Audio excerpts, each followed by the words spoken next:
వెంకటేశ చరణౌ శరణం ప్రపద్యే. హరే రామ రామ రామ హరే హరే, హరే కృష్ణ కృష్ణ కృష్ణ హరే హరే, హరే రామ రామ రామ హరే హరే, హరే కృష్ణ కృష్ణ కృష్ణ హరే హరే. శుక్లాంబరధరం విష్ణుం శశివర్ణం చతుర్భుజం ప్రసన్నవదనం ధ్యాయేత్ సర్వవిఘ్నోపశాంతయే. యస్యద్విరదవక్త్రాద్యాః పారిషద్యాః పరస్యతం విఘ్నం నిఘ్నంతి సతతం విశ్వక్సేనం తమాశ్రయే. వందే శ్రీనయనోత్సవస్య శశినం శేషాచలాధీశ్వరం బ్రహ్మాద్యర్చితపాదపద్మయుగళం లోకైకనేత్రోత్సవం. వాసిష్ఠైః సనకాదిభిర్మునిగణైః సంసేవ్యమానం సదా. భక్తానాం అఖిలార్థదాయినమః శ్రీవేంకటేశం గురుం. శ్రీలక్ష్మీవల్లభారంభాం విఖనో మునిమధ్యమాం అస్మదాచార్యపర్యంతాం వందే గురుపరంపరాం. నారాయణం నమస్కృత్య నరం చైవ నరోత్తమం దేవీం సరస్వతీం వ్యాసం తతో జయముదీరయేత్. అస్మత్ శ్రీ గురుచరణారవిందాభ్యాం నమః. పరమగురుభ్యో నమః. సర్వగురుభ్యో నమః.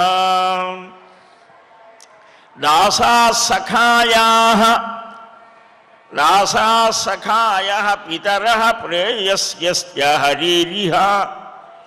సర్వే నిత్యమునిశ్రేష్టా చింతనీయా మహాత్మభిః. తవాస్మి రాధికానాథ కర్మణా మనసా గిరా. కృష్ణకాంతేతి చైవాస్మి యువామేవ గతిర్మమ. కృష్ణ గోవింద నారాయణ ముకుంద మాధవ శ్రీహరి అనేటువంటి నామములు ఈ 7 కొండలలోకి అడుగు పెడితేనే ఈ గాలిలో, ఈ నేలలో, ఈ ధూళిలో భగవన్ నామం మిళితమై ఉంటుంది. ఆదౌ కృతయుగే జంబూద్వీపే భరతవర్షకే గంగాయా దక్షిణే భాగే యోజనానాం శతద్వయే పంచయోజన మాత్రేతు పూర్వాంబోధేస్తు పశ్చిమే మాసే భాద్రపదే విష్ణుతిథౌ విష్ణు సమన్వితే సిద్ధయోగే సోమవారే గిరౌ నారాయణాహ్వయే. స్వామి పుష్కరిణీ తీరే పశ్చిమే భూత్య పశ్చిమే వృందారకాణాం వృందయిస్తు ప్రార్థితో లోకరక్షకః.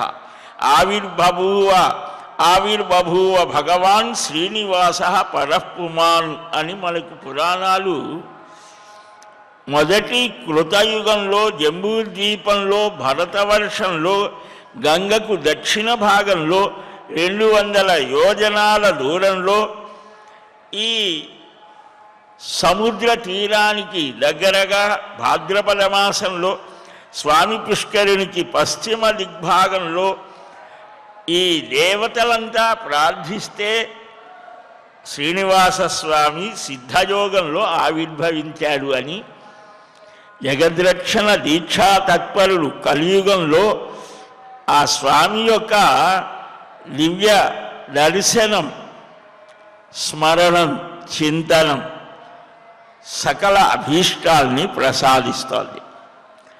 దీనికి ముందుగా ఆయన కృష్ణావతారాన్ని ధరించాడు.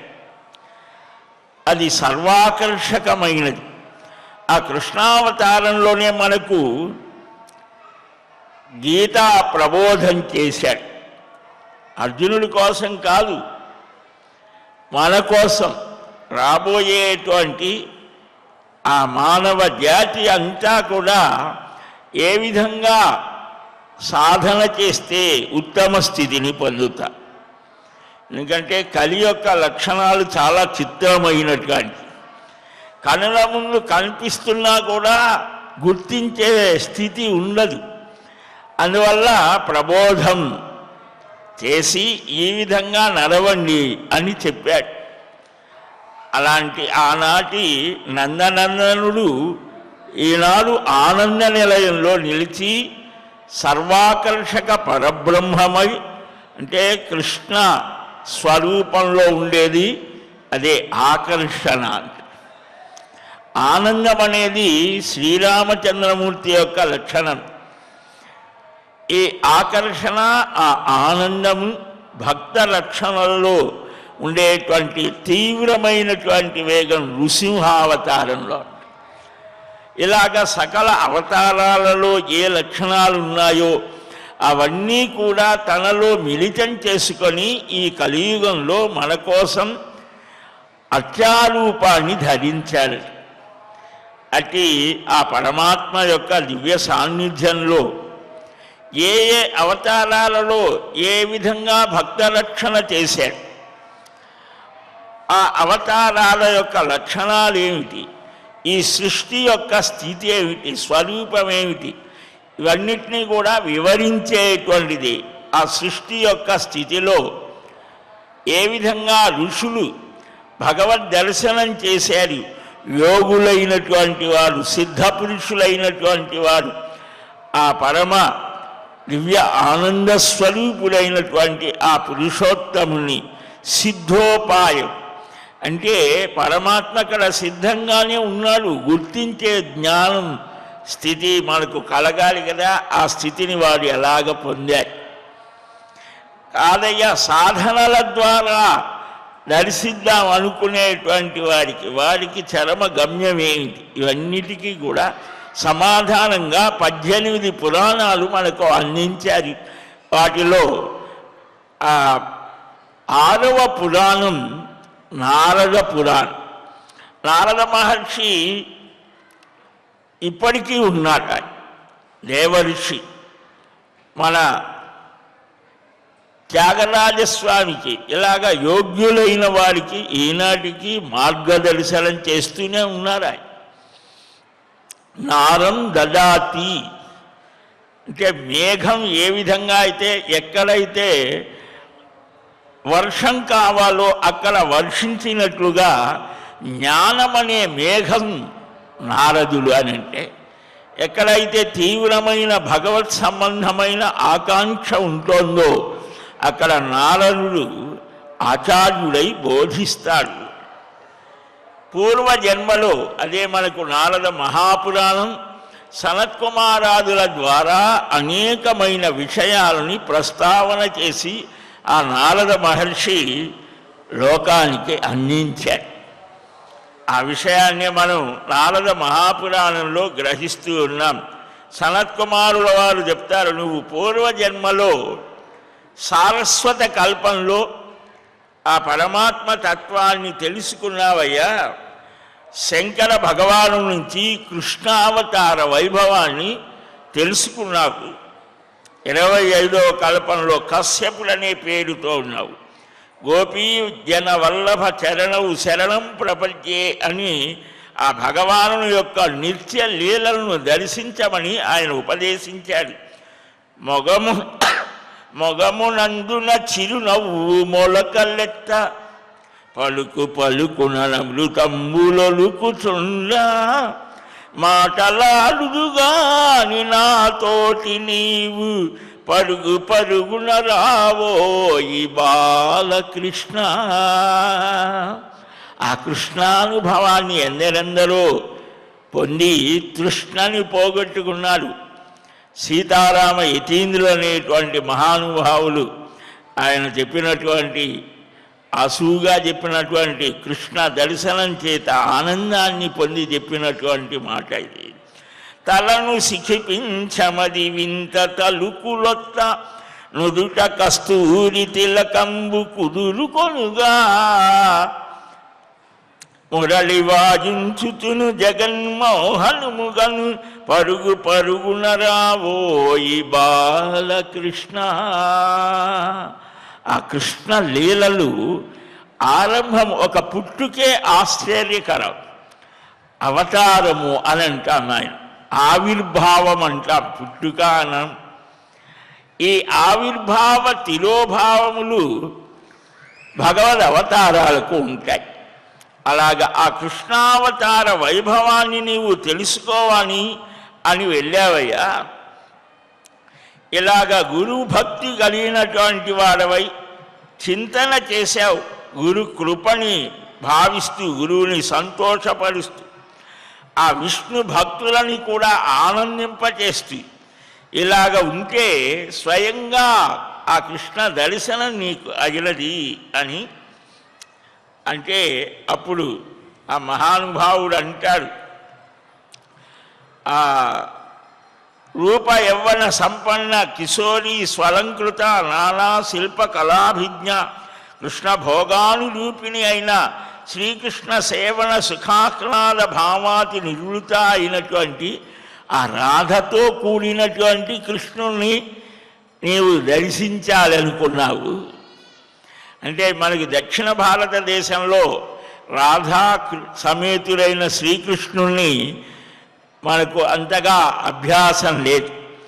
బ్రహ్మవైవర్త పురాణంలో చాలా విశేషంగా గోలోకము, ఆ గోలోకంలో శ్రీకృష్ణుడే సాక్షాత్తుగా, మనకు భాగవత మహాపురాణంలో కృష్ణస్తు భగవాన్ స్వయం అవతారి, ఆయన నుంచే సర్వ అవతారాలు వచ్చాయి అని ఒక సూచన కనిపిస్తుంది. బ్రహ్మవైవర్త పురాణం, హరివంశం, విష్ణు పురాణం, ఇలాగా ఈ నారద పురాణం, వీటిల్ని కొన్నిట్లో చూస్తే ఆ కృష్ణుని యొక్క పరతత్వం అవగతమవుతుంది. మనకు ఆ వేదవ్యాస మహర్షి యొక్క గ్రంథాలే పరమ ప్రమాణం. కనుక ఇక్కడ ఈ రాధాకృష్ణ యుగల స్వరూపం, ఆ రూపాన్ని అంటే శక్తిమతో లభేద అని ఒక సంప్రదాయం. ఆ భగవంతుని యొక్క ఆహ్లాదకరమైనటువంటి ఆనందకరమైనటువంటి పరమ ప్రేమ స్వరూపమే ఆ భార్య రూపంగా చెప్పడం జరుగుతుంది ఉపాసనలో.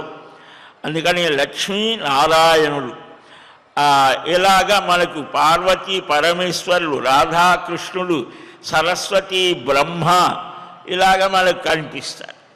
కనుక ఈ శ్రీరామాదులు మిత్రులు, వారి నుంచి రాధిక, సుశీల ఇలాగ 32 మంది ప్రత్యేకమైన గోపికలు, వారి మధ్య తానున్నట్లుగా భావన చేయాలి. హృదయస్థితులైన శ్రీహరిని ఎప్పుడూ కూడా స్మరించాలి అని సనత్కుమారుల వారు అత్యారూపంలో ఉన్నటువంటి ఆ పరమాత్మను సేవించాలి.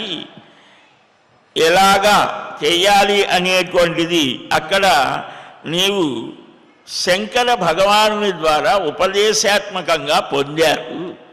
ఆ కృష్ణ మంత్రాన్ని, ఆ కృష్ణ భావన ప్రకర్ష చేత ఆ దివ్యానుభూతిని పొందవచ్చు అని ఆయన నామాలు కూడా, భగవంతుని యొక్క నామాలు అసంఖ్యాకం. వాటిని సంక్షేపంగా చెప్పిన 1000 నామాలు, సహస్రనామం అంట. అంటే 1000 నామాల వెన్నుడా నిన్ను నుతించ నేనెంత వాడంటాడు అన్నమాచార్య స్వామి. అలాగా ఇక్కడ ధ్యాత్వా బృందావనే రమ్యే యమునా తీర సంగతం కల్పవృక్షం సమాశ్రిత్య తిష్టంతం రాధికాయుతం. ఆ నామాలు ఏమిటి? మనం కూడా ఆలయాలలో కానీ ఇంటిలో కానీ అప్పుడప్పుడు 108 నామాలు అంటే అష్టోత్తర శతనామాలు, అలాగనే సహస్రనామాలు. ఈ మనస్సు అనేది ప్రపంచం వైపు పోతూ ఉంటుంది, లాక్కుపోతుంది. దీన్ని వెనక్కి మరలించి పరమాత్మ వైపు నిలపటానికి గృహే దేవాయతనే వా భక్త్యా భగవంతం నారాయణం అర్చయేత్ తద్విష్ణో పరమం పదం గచ్చతి ఇది విజ్ఞాయతే అని వైఖానస భగవత్శాస్త్రం మనకు ఆ విఖనో మహర్షి బోధిస్తాడు. మొదట్లో నీవు ఏమీ చెయ్యలేవు, ఈ అశక్తులవై ఈ అప్రమేయమైన అచింత్యమైన అప్రాకృతమైన దివ్యమైన భవ్యమైన మనోజ్ఞమైనటువంటి ఆ భగవద్ రూపాన్ని నీవు చింతన చెయ్యి. సగుణే బ్రహ్మని బుద్ధిం నివేశ్య, మొట్టమొదటిగా ఆ దివ్యమంగళ విగ్రహ రూపాన్ని ధ్యానించి అర్చించి సేవలు చేస్తూ ఉంటే ఈ మనస్సు అనేది ప్రాపంచికమైన స్థితి నుంచి క్రమంగా పరమాత్మ వైపు మళ్ళుతోంది అని. అందుకోసం అనేకమైనటువంటి ఇవన్నీ కూడా ఉపచారములు చేసి భౌతికంగా మనకు ఏవైతే లభ్యమవుతాయో అవన్నీ కూడా భగవంతుని వల్లనే వచ్చాయి అని ఆయనకే ఈ వస్తువులని సమర్పించారు. నీరు, పుష్పాలు, ఫలాలు, రకరకాల పదార్థాలు ఇవన్నీ కూడా ఆయనకే సమర్పించి తత్ప్రసాదంగా నీవు స్వీకరిస్తే, ప్రసాదం అంటే అనుగ్రహము అని. పులిహోర, పొంగలి ఇవన్నీ ఏమిటి అని అంటే మన ఇంట్లో చేసుకొని మనం తింటే వట్టి ఆహార పదార్థాలు. అదే భగవంతుడికి చూపిస్తే వాళ్ళు దృష్టి చేతనే వాటి యొక్క సారాన్ని స్వీకరిస్తారు. అది అప్పుడు వారి దృష్టి ప్రసారం చేత పవిత్రమై మనకు అనుగ్రహ రూపంలో మనలో తుష్టిని కలిగిస్తోంది, సాత్వికమైన స్థితిని కల్పిస్తోంది. అందుకనే దాన్ని ప్రసాదం అని. దానికి ఈ నామాలతో ఆయన్ని స్మరించాలట. ఇక్కడ కృష్ణ స్మరణ చేత ఉత్తమ స్థితి కలుగుతోంది అని ఉపదేశించారు కాబట్టి ఆ నామాలు ఏమిటో చెప్తున్నాడు. వ్రజవాసి వ్రజానంది నందబాలో దయానిధి లీలాబాల పద్మనేత్రో గోకులోత్సవ ఈశ్వర గోపికానందన కృష్ణో గోపానంద సతాంగతి బకప్రాణహలో విష్ణుర్భవముక్తిప్రదో హరి బలలోలాశయ శయ శ్యామల సర్వసుందర పద్మనాభో ఋషికేశ క్రీడామనుజబాలక లీలా విధ్వస్త శకటో వేదమంత్రాభిషేకిత యశోదానందన కాంతో మునికోటిభినిషేవిత. ఇలాగ ఆయన లీలలు ఆయన ఏమేం చేశాడు పుట్టిన దగ్గర నుంచి ఆవిర్భవించిన దగ్గర నుంచి ఆయన ఏమేమి చేశాడో అవన్నీ కూడా బలానుజ గదాగ్రజ కంసమోహ కంససేవన మోహన ఇలాగా ఆయన లీలల్ని వర్ణిస్తూ బ్రహ్మాండ కోటి జనకో బ్రహ్మమోహ వినాశక బ్రహ్మేడిత స్వామి శక్రదర్పాది నాశన ఇలాగ 1000 నామాలని చెప్పడం జరుగుతుంది. ఓ నారద, అప్పుడు ఆ సదాశివుణ్ణి నీవు రాధాకృష్ణుల యొక్క సహస్రనామాలని అడిగావు. ఆ బృందావన తీరంలో కల్పవృక్షాన్ని ఆశ్రయించి రాధికా సమేతుడైనటువంటి రాధా సమేత కృష్ణ అని మనవారు గానం చేస్తూ ఉంటారు. ఆ యుగల స్వరూపం అంటారు. పరమానందదాయకమైనటువంటి ఆ మంగళ కిశోరి రూపాన్ని ధ్యానించడం చేత ఈ ప్రాపంచికమైన వాసనలతో నిండిపోయిన మనస్సుకి స్వాంతన కలుగుతుంది. ఇది ఎలాంటిదిట ఈ మనస్సు అనంటే కస్తూరికా మృగం లాంటిది. కస్తూరికి మృగమని ఉంటుంది హిమాలయాల్లో, దాని నాభి దగ్గర ఈ కస్తూరి ఉంటుంది. కానీ అది ఎక్కడి నుంచో ఏదో సువాసన వస్తోంది అని పరిగెడుతూ ఉంటుంది, దానికి తెలియదు. మనం కూడా అలాగ కస్తూరికా మృగం లాంటి వాళ్ళము అని చెప్పారు వేదాంతి. ఎక్కడున్నదయ్యా? ప్రతి మనుష్యుడు కూడా ఆనందాన్వేషణ చేస్తాడు. చరమగమ్యం అది. వస్తువుల కోసం ఆరాటపడినా, వ్యక్తుల కోసం ఆరాటపడినా, ధనము, అధికారం, మరొకటి ఏది దేనికయ్యా ఇది అంటే నాకు హాయిగా ఉంటుంది, నాకు ఆనందం, ఇదే జవాబు వస్తుంది. కానీ ఇవి నిజమైన ఆనందమైనటువంటివి అయితే అక్కడే ఆగిపోవాలిగా. కానీ ఆగటల్లా ఇంకా ఏదో ఉన్నది అని పరుగులు తీస్తూ ఉన్నారు. మళ్ళీ ఎక్కడ ఆగుతాడు? ఆ పరమ ఆనంద స్వరూపుడే కృష్ణ. కర్షతి మనాంసీతి కృష్ణ. కృషిల్ భూవాచక శబ్ద నస్య నిరుతివాచక అని ఎలాగ మనకు కృష్ణతాపిని ఉపనిషత్తులో ఆ కృష్ణతత్వాన్ని అనేక విధాలుగా పురాణాలు కూడా చెప్తున్నాయి. కనుక ఆ రాధ దాన్ని తిరగవేస్తే ధార అంటే ఏంటి? సంతత ధారగా నిరంతరం ఆ పరమాత్మ ఆ శ్రీకృష్ణ రూపంలో మనస్సుని నిలపడమే రాధ. అనయారాధిత. భాగవతంలో గోపిక అన్వేషణలో కశ్చిత్ ఒకానొక గోపిక ఈ గోపిక రాస మండలంలో ఉన్నటువంటి ఆ గోపికలందరూ కూడా కృష్ణ దర్శనంతో ఆయన చాలా పెద్ద సంభాషణ జరుగుతోంది. కృష్ణుని కోసం సర్వసంగ పరిత్యాగం చేసి వచ్చారు. గృహ సంబంధమైన శృంఖలాలు ఛేదించుకొని వచ్చారు. జయతి తేధికం ఆ గోపికా గీతం విఖన సాధ్వితో విశ్వగుప్తజే సఖబుదే జీవాన్ సాత్వత అంకులే. నీవు జనించిన కథమున పోతన్న గారు కూడా చాలా అద్భుతంగా ఆ గోపికా గీతలు మనం చక్కగా ఆనందంగా గానం చేయవచ్చు. చేస్తే మనలో కూడా ఆ గోపీ భావన కలుగుతుంది. శరీరం వరకే నేను స్త్రీని, నేను పురుషుడిని, మరొకటిని అనేది. ఆ జీవతత్వానికి లింగభేదం లేదు. అది పరమాత్మ యొక్క సేవికగా ఒక లీలామయమైనటువంటి మానసికమైనటువంటి ఒక గోపీభావాన్ని, గోప్యత ఇతి అంటే తన అనుభవాన్ని దాచుకునేటువంటిది. అందుకని ఒక సంఖ్య చెప్పలా భాగవతంలో. గోపికలు ఎంతమంది అంటే ఎంతమంది అని ఏమీ లేదు. అంటే నువ్వు కూడా గోపిక భావనతో ఆ కృష్ణ సేవ చేయవచ్చు అని ఎంతో ఉదాత్తంగా అనేక మంది మహానుభావులు మహాత్ములు అలాగా మానసికమైనటువంటి సేవ చేస్తూ ఉంటారు. అది చేయాలి అని అంటే ఆ నామ రూప స్వరూపమైనటువంటి ఆ కీర్తనలు వీటితో ఉండాలి అని దేవకీ నందనుడు, శౌరి, వాసుదేవుడు, బలానుదుడు, గదాగ్రుదులు, కంసమోహుడు, కంససేవక మోహనుడు, భిన్నార్గలుడు, భిన్నలోహుడు, పితృభాషుడు, పితృస్థుతులు, మాతృస్థుతులు, శివధ్యేయులు, యమునాజల భేదనులు, వ్రజవాసి, వ్రజానంది, నందబాలుడు, దయానిధి, లీలాబాలుడు, పద్మనేత్రుడు, గోకులోత్సవం, ఈశ్వరుడు, గోపికానందనుడు, కృష్ణుడు, గోపానందులు, సద్గతి, బకప్రాణహరుడు, విష్ణువు, బకముక్తి ప్రదులు, హరి, ఇలాగా భక్తవత్సలుడు. ఆయన లీలలన్నిటినీ కూడా కామధేను ప్రపూజితులు, సర్వతీర్థాభిషిక్తులు, గోవిందుడు, గోపరక్షకుడు.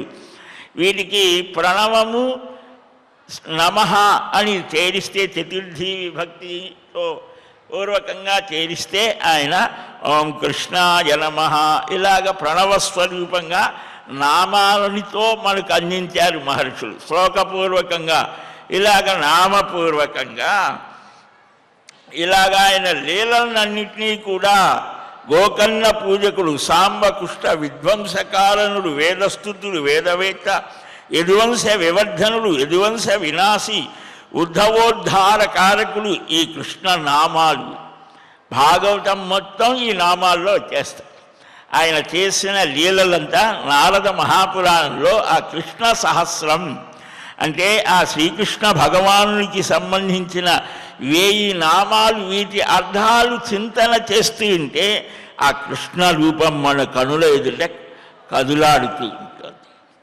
ఆ తర్వాత రాధాచ రాధికా చైవ ఆనంద వృషభానుజ బృందావనేశ్వరీ పుణ్యా కృష్ణ మానసహారిణి ప్రగల్భా చతురా కామా కామిని హరిమోహిని లలిత మధుర మాధ్వీ కిశోరి కనక ప్రభా జిత చంద్ర జిత మృగ జిత సింహ జలద్వీప జిత రంభ జిత పిక గోవింద హృదయోద్భవ నిత్యం విహారిణి కాంత రసిక కృష్ణవల్లభ ఆమోదిని మోదవతి నందనందన భూషిత దివ్యాంబర దివ్యహార ముక్తామణి విభూషిత కుంజప్రియ కుంజవాస కుంజనాయక నాయిక చారురూప చారువక్ర చారుహా మాంగదా శుభి శ్రీకృష్ణవేణు సంగీత మురళీహారిణి శివ భద్రా భగవతి శాంత కుముదా సుందరి ప్రియ కృష్ణ క్రీడా కృష్ణరతి శ్రీకృష్ణ సహచారిణి వంశీవట ప్రియస్థాన యుగ్మా యుగ్మస్వరూపిణి భాండీరవాసిని శుభ్రా గోపీనాథ ప్రియసఖి అని ఇలాగా ఆ రాధా సహస్రం ఆమెకు ఉన్నటువంటి నామములు. అంటే ఒక ప్రేమలో అత్యున్నతమైన స్వరూపిణిగా రాధా స్వరూపాన్ని చెప్పాడు. ఒక స్థితిలో రుక్మిణి సత్యభామ వీరి యొక్క స్థితి వేరు. ఇది వైధీ ధర్మం అన్నారు. అంటే విధి విధానంగా వివాహం ఇవన్నీ కూడా. కానీ దానికి అతీతమైనటువంటిది పరాభక్తి యొక్క పరాకాష్ఠ స్థితి రాధా. అది అత్యున్నతమైన స్థితి అని అన్నారు. గోలోకంలో వారే ప్రధానమైనటువంటి స్థితిగా మనకు పురాణాలు కొన్ని చెబుతాయి. కాబట్టి రాధా, రాధిక, ఆనంద, వృషభానుద, బృందావనేశ్వరి, బృందావన దివ్యధామంలో నిరంతరం కూడా రాధే రాధే అంటారు. ఎందుకని ఆ రాధిక అనుగ్రహం, రాధా అనుగ్రహం కలిగితేనే కృష్ణానుగ్రహం కలుగుతుంది. అక్కడ రిక్షా దోలేవారు కూడా రాధే రాధే అనే అంటారు. ఏది మనం మామూలుగా మాట్లాడేటువంటి ఏది చేసినా వారు రాధే రాధే అని అంటారు. అక్కడ ఎంతోమంది మహానుభావులు ఒక కొబ్బరికాయలు కొట్టే ఆయన రాధే ఆయన్ని ఆ కిశోరి రూపాన్ని ధ్యానిస్తారు. అంటే చిన్న పిల్ల, ఒక 12 ఏళ్ళ మన గోదాపిరాటిలాగా 12 ఏళ్ళ ఈమెలాగా భావన చేస్తూ నిరంతరం తాను ఆ వ్యాపారం చేస్తూ ఉన్నా కూడా రాధాస్మరణతో ఉంటే అనుకోకుండా ఒకసారి కొన్ని సంవత్సరాలు గడిచిపోయిన తర్వాత ఆకాశం నుంచి ఒక దివ్య తేజస్సు వచ్చి ఆ కొబ్బరికాయలు కొట్టి అమ్మేటువంటి వాడిని తీసుకొని పోయి, అది అందరూ చూస్తూ ఉన్నటువంటి సమయంలోనే. కాబట్టి అంటే ఆ భక్తి యొక్క పరాకాష్ఠ స్థితి. బాహ్యంగా అనేక స్థితులతో కొందరు కనిపించినా ఆ అంతర్గతమైనటువంటి భావం, ఆ భావాన్ని గ్రహిస్తాడు పరమాత్మ. అలాగే ఎంతోమంది అనుభవాలు మనం ఆ వ్రజ వాసిని అయినటువంటి బాంకే బిహారీ అని అంటారు. అక్కడికి దగ్గరలోనే ఉన్నటువంటి స్థానం ఆమెది అని. బృందావనేశ్వరి లలిత మధుర మాధ్వీ కిశోరి కనక ప్రభ గోవింద హృదయోద్భవ అని ఇలాగా చెప్తూ ఉంటే నారద మహర్షి అంటాడు, ఈ సహస్రనామం అంతా కూడా విని, ఈ సహస్రనామం అనేటువంటిది శ్రీకృష్ణ వేణు సంగీత మురళీహారిణి శివ భద్రా భగవతి శాంత కుముదా సుందరి ప్రియా కృష్ణ క్రీడా కృష్ణరతి శ్రీకృష్ణ సహచారిణి వంశీవట ప్రియస్థాన యుగ్మా యుగ్మస్వరూపిణి భాండీరవాసిని శుభ్ర గోవింద రసదాయిని శ్రీకృష్ణ ప్రార్థని ఈశాన మహానందప్రదాయిని భక్తిగ్రాహ్య భక్తిరూప్య భక్తిరూప లావణ్య సరసి. ఇలాగా బ్రహ్మారాధ్య పరాత్మిక అని ఆత్మారామ కృష్ణరామ రామేశ్వరి ఏక, ఇలాగా బృందావన చంద్రిక వీణాది ఘోష నిరత వాసోత్సవ నివాసిని కృష్ణచేష్ట సుధాదేహిని శ్రీరామ రసమంజరి సుప్రభ అని ఇలాగా ఆ రాధాకృష్ణ యుగ్మ రూప సహస్రనామాన్ని బృందావన రసావహంలో ప్రయత్నంతో పఠించాలి అన్న. ఎక్కడ ఉన్నా కూడా మానసికంగా అయినా సరే మనస్సు ఎంత దూరం అయినా పోతుంది. ఇక్కడ ఉండి అమెరికాలో ఉన్న మన అబ్బాయి దగ్గరికి కూడా పోతుంది. కాబట్టి బృందావనంకి వెళ్ళడం పెద్ద విశేషం ఉన్నది. బృందావనాన్ని మన మనస్సులోనే కల్పించుకొని ధ్యానం చెయ్యాలి అన్న ఆ బృందావన రసావహంలో, ఆ ప్రవాహంలో మనం కూడా మునకలు వెయ్యాలి. పాపాపహం శత్రునాశకమైన ఈ రాధామాధవ భక్తి చాలా విశేషం అన్నారు. అకుంఠ మేధస్కులైన భగవంతుడైన ఆ శ్రీకృష్ణుడికి నమస్కారం. రాధా సుధా సింధువులో నిత్య విహారి అయినటువంటి అమ్మకు నమస్కారం. జగత్కర్త్రి, జగత్పాలన, జగల్లయ, విధాత్రి, సర్వేసి, సర్వసూతిక. ఈ సహస్రనామం విన్నావు కదా, ఇది భుక్తి ముక్తిప్రదం అన్న. సామాన్యంగా మనుషులు ఏ లోకంలో నేను సుఖంగా ప్రత్యక్షంగా కనిపించేది కదా, ఇది ఎక్కడో ఏదో జరుగుతుందని నాకెలాగా అని సామాన్యుడేమిటి, అందరికీ వచ్చేది ఇది. కానీ ఈ లోకంలో ఉన్నప్పుడు కూడా చక్కని వాడికి కావలసినటువంటి స్థితులన్నీ కలుగుతాయి. ఆ అంతర్యామి యొక్క అనుగ్రహం చేత ఆ ముక్తి స్థితిని కూడా కలిగిస్తోంది ఈ సహస్రనామం. భుక్తి భక్తి ముక్తిప్రదం అని ఇంకా ఏమి వినాలనుకుంటున్నావు అని సనత్కుమారుల వారు అడుగుతారు. గురువులు ఎప్పుడూ కూడా మన మనస్సుని ఉన్నతమైన స్థితికి తీసుకువెళ్ళే ప్రయత్నం చేస్తారు. అందుకని మనస్సులో ఉండేటువంటి ఆ సందేహాలన్నీ తీర్చుకోవాలి గురువుల దగ్గరికి వెళ్ళినప్పుడు. పరిప్రశ్నేన సేవయా, ఏదో వాడిని పరీక్షిస్తున్నట్టు కాకుండా మనం జిజ్ఞాసతో అడగాలి. అప్పుడు శౌనక మహర్షి విషయాన్ని అడుగుతూ ఉన్నాడు. నైమిషారణ్యంలో జరిగినటువంటి సన్నివేశం. సాధుసూత మహాభాగ జగదుద్ధారకారక మహాతంత్ర విధానం నా కుమారోక్తం త్వజీరితం. ఓ సూత మహర్షి, జగదుద్ధారకారక సనత్కుమార మహర్షి చెప్పినటువంటి మహాతంత్ర విధానంలో నాకు చాలా విషయాలు చెప్పారయ్యా. ఈ తంత్ర విధానం, తంత్రము అని అంటే ఆ ఆరాధనా విధానాన్ని చెప్పేది. ఆగమ శాస్త్రములు, భగవత్ శాస్త్రములు, తంత్రములు అని ఇలాగా ఆ వేద మంత్రాలతో, వేద మంత్రాలు లేకుండా ఇలాగ అనేక రకాల మార్గాలతో భగవద్ ఆరాధన విధానాన్ని చెప్పేటువంటి ఇవి పురాణాల్లో కూడా లభించదు. మీరు మహాదయా స్వరూపులు కాబట్టి నాకు చెప్పారు. ఇంకా నారద మహర్షి అసలు ఏమని అడిగారు ఇంకా సనత్కుమారుల వారు అంటే, సూత మహర్షి చెప్తున్నాడు. శ్రుత్వాస నారదో విప్రాహ యుగ్మనామ సహస్రకం సనత్కుమారమప్యాహ ప్రణమ్య జ్ఞానినాం వరం.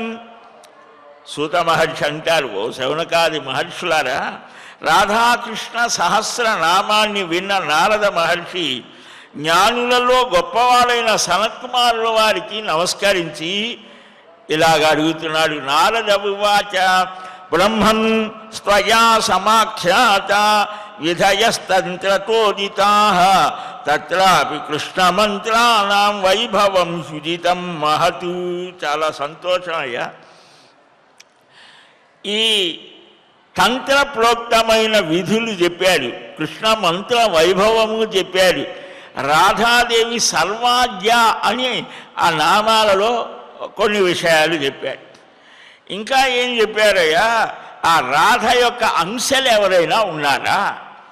సర్వజ్ఞుడవు, నిన్నే శరణు వేడాను, అవన్నీ కూడా మాకు చెప్పు. శక్తి తంత్రాలు చెప్పు. దీంట్లో శైవ తంత్రాలు, శాక్త తంత్రాలు, వైష్ణవ ఆగమ విషయాలు, సర్వశాస్త్ర విషయాలు వస్తాయి. ఇవన్నీ మాకెందుకయ్యా అని అంటారేమో.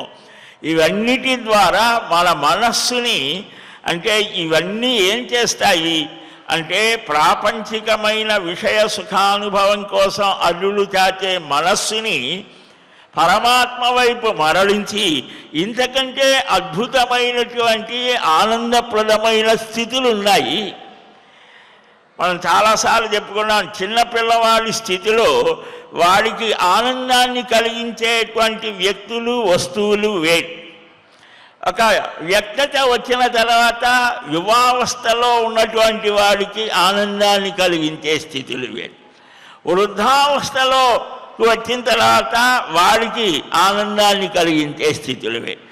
అలాగనే ఒక భక్తుడి యొక్క స్థితి వేరు, యోగికి కలిగే అనుభవం వేరు, జ్ఞాని వాని యొక్క దృష్టి వేరు.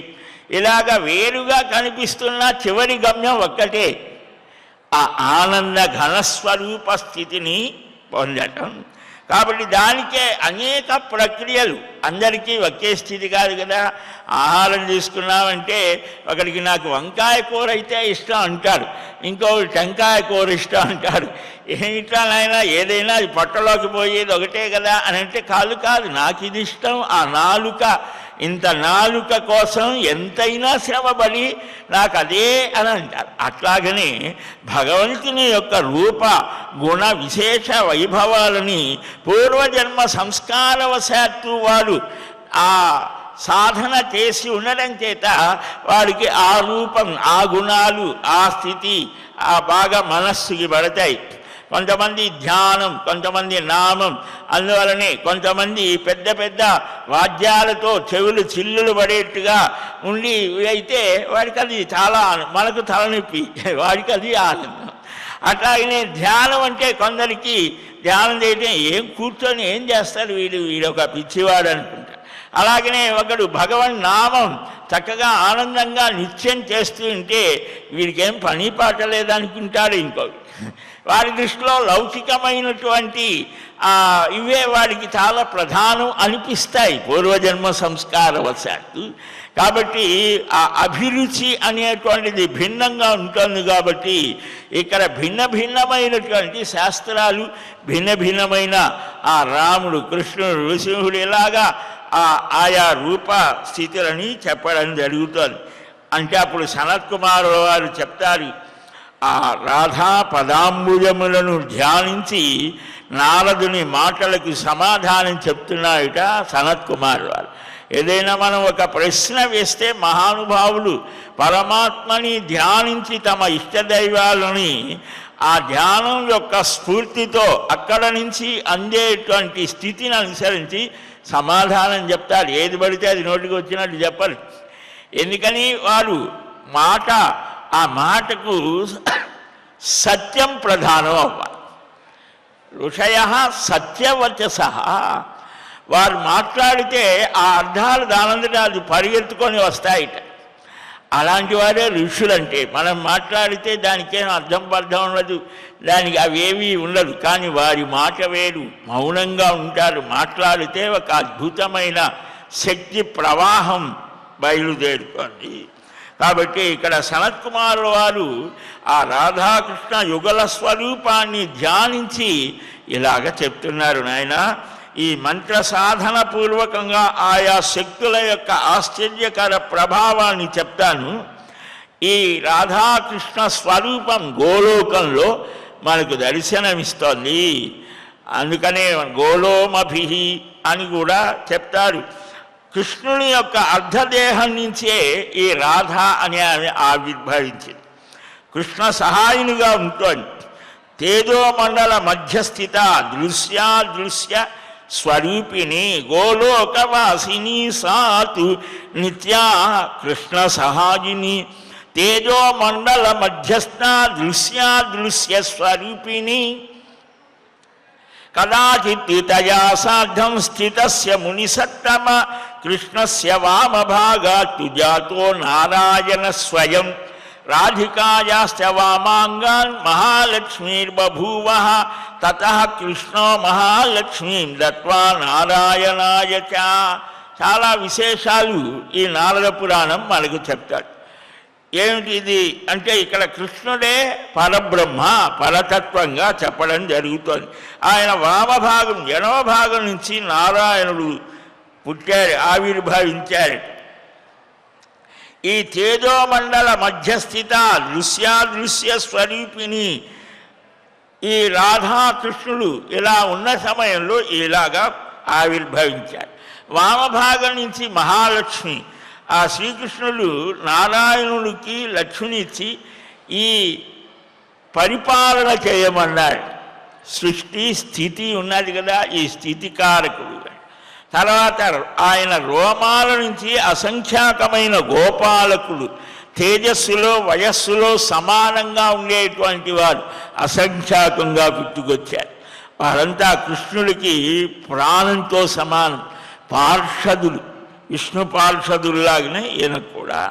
రాధా శరీరం నుంచి గోపకన్యకలు పుట్టుకొచ్చారట. వీరంతా రాధతో సమానంగా ఆమె దాసీ జలమయ్యాడు. ఇంతలో హఠాత్తుగా కృష్ణ శరీరం నుంచి విష్ణు మాయాస్వరూపునైన దుర్గాదేవి పుట్టింది.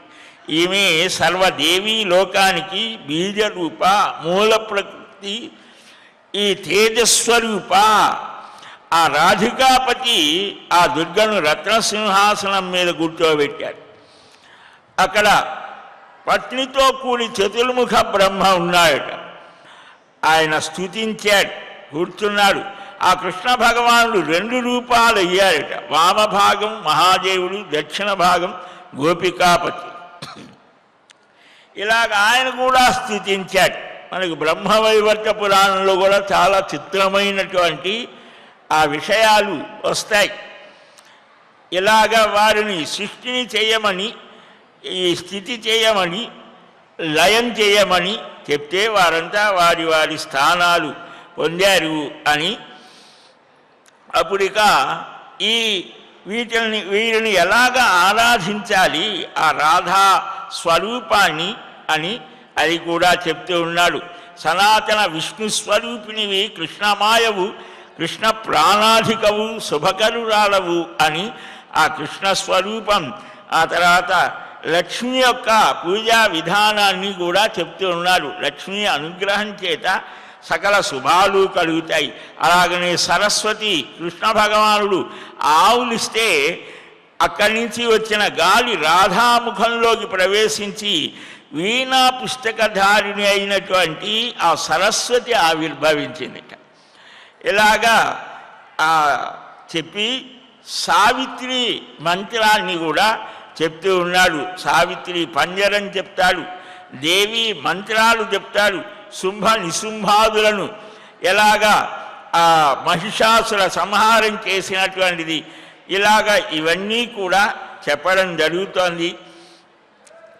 యక్షిణి మంత్రాన్ని చెప్తారు, సరస్వతి యొక్క అవతారాలు చెప్తారు. అంటే ఇదంతా మంత్రశాస్త్రమే. ఈ మంత్రశాస్త్రాలు మనం గురుముఖత తెలుసుకోవాల్సిందే, కానీ ఇక్కడ ఏదో చెప్పారని చెప్పుకోవడం సరైనటువంటిది కాదు. ఇలాగా ఆయా మంత్రాలు చెప్పి వాటిని గురుముఖత ఎలాగా స్మరించాలి అనేటువంటిది కూడా చెప్పడం జరిగింది.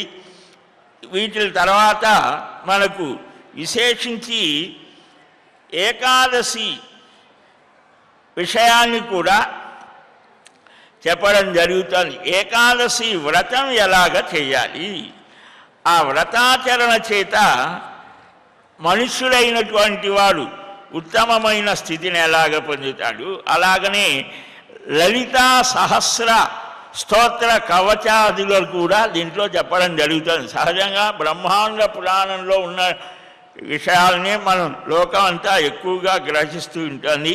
కానీ ఈ నారద మహాపురాణంలో కూడా ఆ లలితా సహస్రనామ విశేషాల్ని, ఆయా పటలాలను, కవచాన్ని, స్తోత్రాన్ని, ఆరాధనా విధానాన్ని ఇవి కూడా చాలా విశేషంగా చెప్పడం జరుగుతోంది.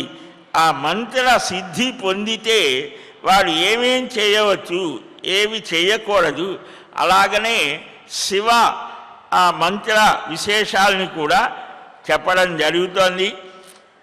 వీటి ద్వారా ఈ జ్ఞానం ఎలాగ పొందవచ్చు, దక్షిణామూర్తి యొక్క స్థితిని కూడా చెప్పడం జరుగుతోంది.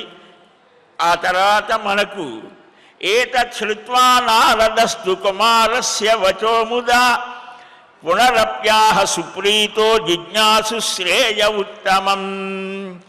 నారద మహర్షి ఈ పురాణ విశేషాలన్నింటినీ అడుగుతాడు.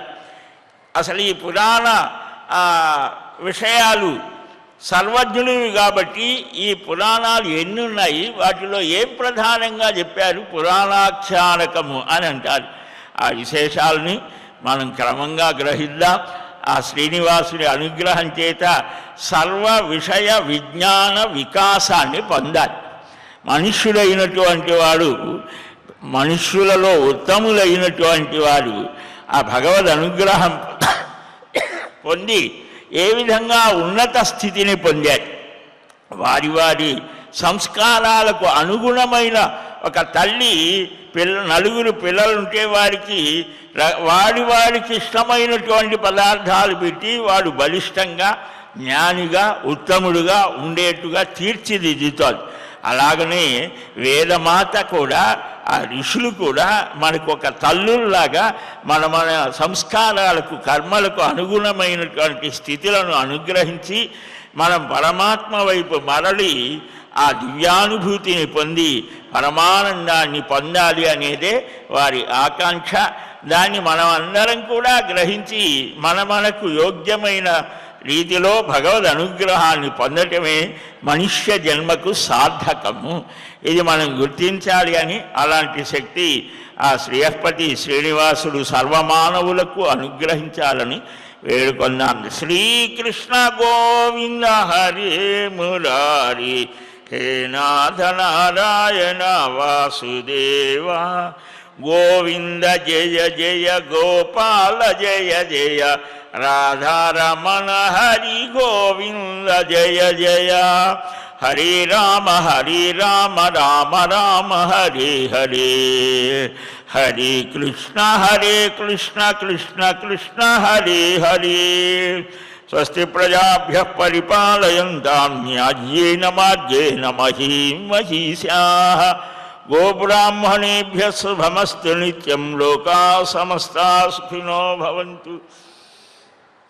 కాలే వర్షదు పర్జన్యః పృథివీ సస్యశాలిని దేశోऽयं క్షోభరహితో బ్రాహ్మణాः సంతు నిర్భయాः అపుత్రాः పుత్రిణः సంతు పుత్రిణः సంతు పౌత్రిణः అధనాः సధనాः సంతు జీవంతు శరదాం శతం శ్రియః కాంతాయ కళ్యాణ నిధయే నిధయేర్ధినాం శ్రీవేంకటనివాసాయ శ్రీనివాసాయ మంగళం. ఏడుకొండలవాడ వెంకటరమణ గోవింద గోవింద గోవింద గోవింద.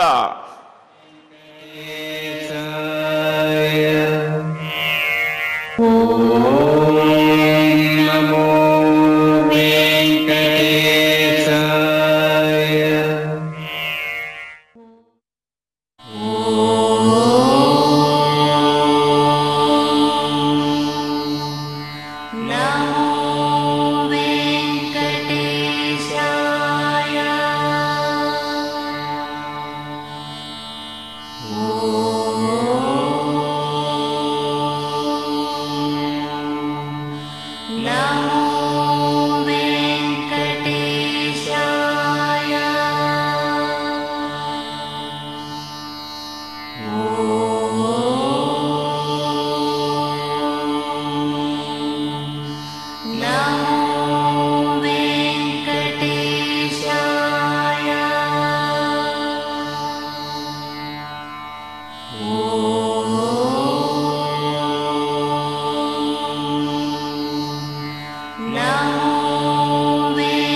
No.